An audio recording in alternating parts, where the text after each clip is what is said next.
In today's video, I'm going to teach you how to apply a normal map to your material in Blender. We'll start by selecting the mesh you want to enhance. Click the object in the 3D viewport so it's highlighted.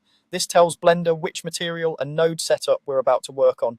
If your object already has a material, great. If not, Blender will still let you add the nodes and you can connect them to a principled BSDF later. Next, open the shader editor so we can work with nodes. You can change any panel by clicking its editor type icon and choosing shader editor. This view is where you'll build the material logic. Make sure you're looking at the material for the selected object and locate the principled BSDF node, since that's where we'll plug in our normal information. Now add an image texture node, press Shift+A, go to texture and choose image texture, click open and load your normal map image from your files. Normal maps are usually blue-purple in color and contain lighting direction information baked into the image.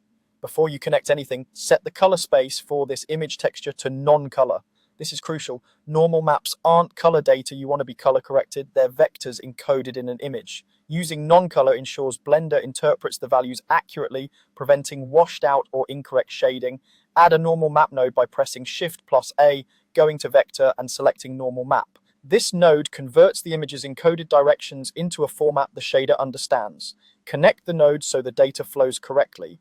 Take the color output from the image texture and plug it into the color input of the normal map node.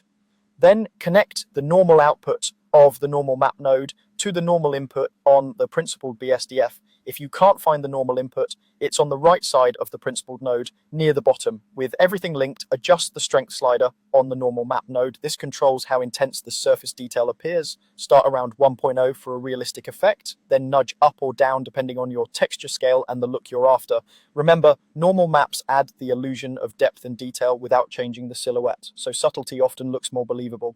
Finally, switch your viewport to Material Preview or Rendered mode to see the result. Material Preview gives quick feedback, while Rendered shows the final shading under your chosen engine. Rotate your lighting or the object to check how highlights and shadows react. That's it. Your normal map is now driving convincing surface detail on